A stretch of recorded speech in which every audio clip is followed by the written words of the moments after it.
Jeg er i gang med at gennemgå de 10 bud, og har lagt videoer ud af det 4., det 6. og 7. bud. Og i denne her video, der vil jeg tale om det 1., og det 2. og det 5. bud, for lige at få samlet det lidt sammen.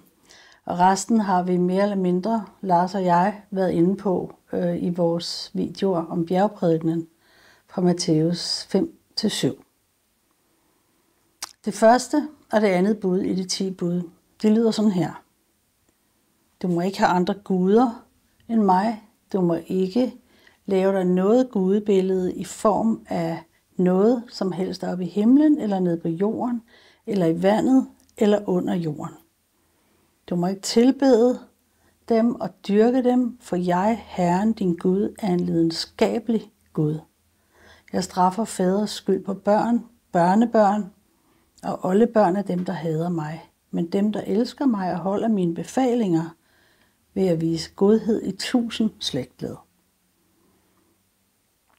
Gud er en lidenskabelig Gud og en jaloux Gud. Han vil ikke tillade nogen rivaler eller noget flytteri fra dem, han elsker og har et forhold til. Det afviger vel egentlig ikke så meget fra i hvert fald de fleste menneskers indstilling, at når de har et kærlighedsforhold til en, så forlanger de troskab. Det er egentlig ikke noget urimeligt krav. Igennem hele det gamle testamente, der fremgår det tydeligt, at Israels folk regelmæssigt vendte sig til andre guder og dyrkede dem. Og det var det, Gud slog hårdt ned på. Så når der står, elsk Herren din Gud af hele dit hjerte, af hele din styrke, af hele din sjæl, så mener han det faktisk. Der er ikke mulighed for at have et delt hjerte over for Gud. Vi kan spørge os selv, hvad afgudsdyrkelse der kan være i vores liv. Det er ikke svært at få øje på. Alt, hvad der tager opmærksomheden fra relationen med Gud, det man sætter højt og elsker, bruger man tid på og fokuserer på, det man vander, det gror. Hvor meget betyder vores gudsforhold i vores hverdag egentlig?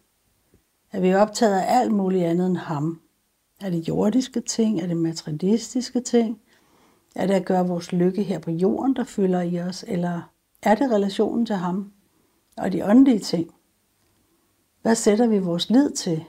Studerer vi Guds ord for at finde ud af, hvordan vi skal leve? Alt, hvad der viger fra hans lov og hjerte, det er noget, der leder os bort fra ham. Og det gør, at vi ikke elsker Gud af hele vores hjerte.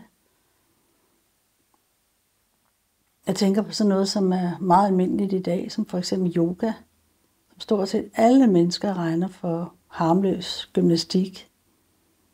Men hvor har det egentlig sit udspring? Det har sit udspring i en anden religion, en hinduistisk religion. Og man kunne godt være så frimodig at spørge, er det noget for kristne mennesker? Det kan vi spørge os selv om. Regner vi for eksempel andre guder, for eksempel Allah, ligeværdige med Bibelens Gud? Jeg har hørt flere sige, at Allah og Gud er den samme. Men det giver jo ikke mening, fordi Allah har jo ikke en søn, der hedder Jesus. Så det kan ikke være den samme. Blander vi religionerne sammen og mener, at det kan være lige gode, er vi lidt sådan til Buddha og lidt til Gud og lidt til Allah eller hvad? Det er jo ikke noget Gud tolererer. Når vi taler om gudebilleder, så er der ingen tvivl om, at der virkelig mangler ærefrygt i mange af vores liv.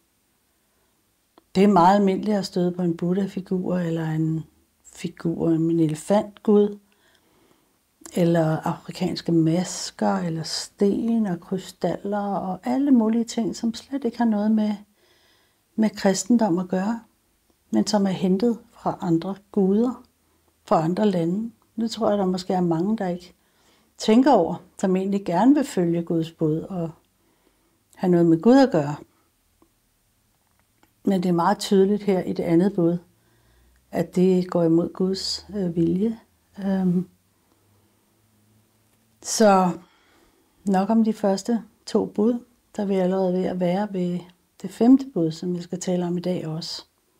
Og det hedder, er din far og din mor, for at du må få et godt liv her på jorden, på den jord, som Herren din Gud vil give dig. Noget den stil. Og først så står der sådan, er din far og din mor, for at du virkelig må få et godt og et langt liv. Og det er jo nok noget, som alle mennesker gerne vil have. Og det er ikke uvæsentligt. Det er relevant, selvom det er Guds bud, og det er lidt gammeldags og så videre. Så tror jeg egentlig, det er også noget, der ligesom er bygget ind i os, at ære sin far og sin mor. Men så er det lige spørgsmålet, hvad er det så? Fordi det kan godt være, at der er mange forældre, som man kunne sige måske ikke var værdige til at blive æret.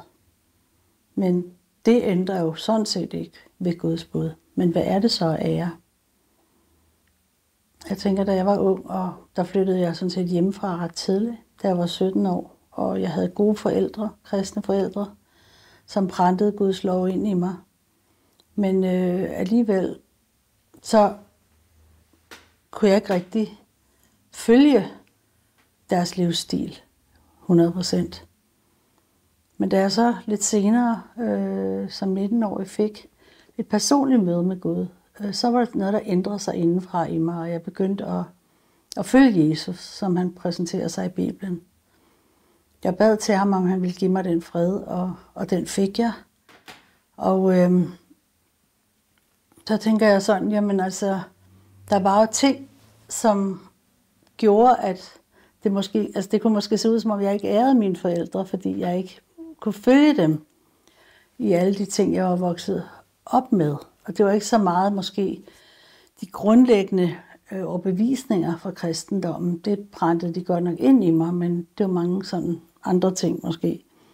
Men der står jo ikke noget om i Bibelen, at vi skal følge vores forældre, eller følge alt, hvad de siger, hvis det ikke er noget, som vi mener er Guds vilje for vores liv. Så hvad betyder det egentlig i praksis? Jeg tænker, det ligger i ordet ære.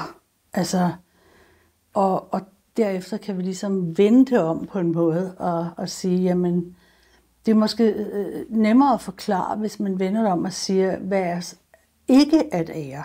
Altså, hvad er det modsatte af at ære? Det er faktisk at vanære. Så synes jeg, det er meget klart at forstå, at man ikke skal vanære sine forældre. Og det tror jeg, de fleste også vil have det rigtig dårligt med. Altså, de fleste vil gerne tale godt om sine forældre. Så en ting er ligesom at have nogle issues måske, eller kunne snakke med sine forældre om nogle ting, man ikke bryder sig så meget om. Det er en ting, men man skal ikke vanære dem.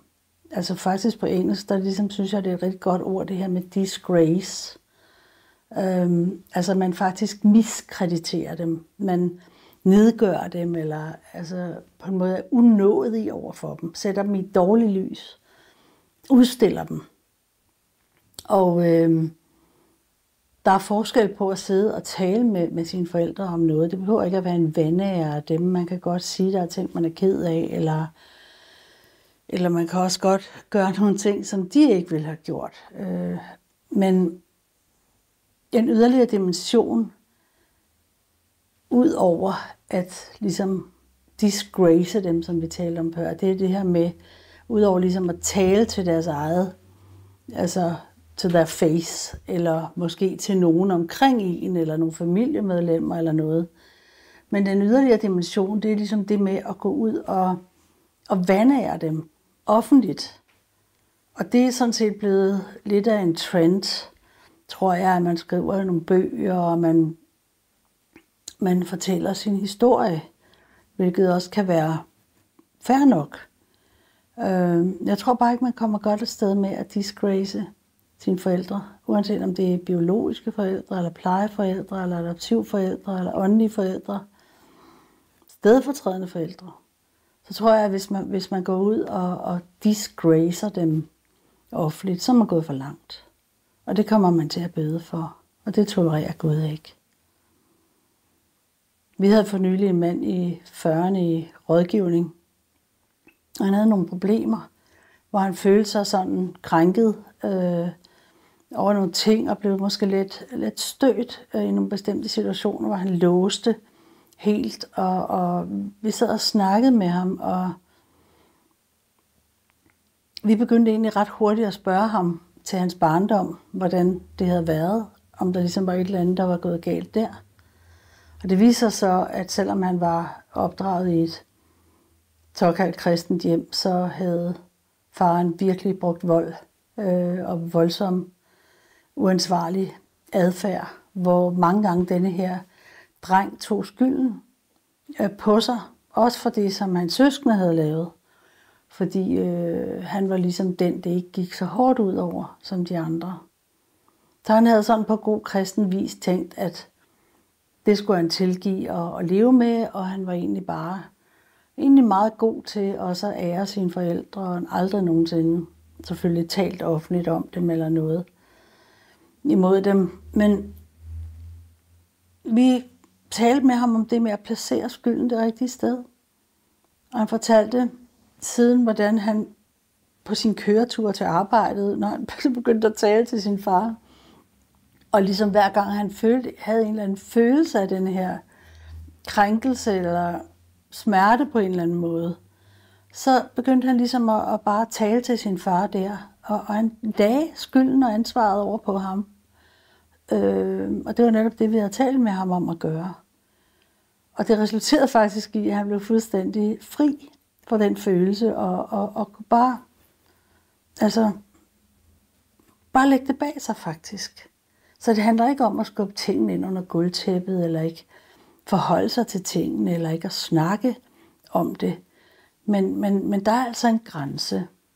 Og hvis vi vil have Guds velsignelse over vores liv, så har vi brug for at lytte til det her bud om at ære vores forældre, og ikke at vanære dem. Så det er egentlig det, som jeg havde for i dag. Og så siger jeg tak for nu.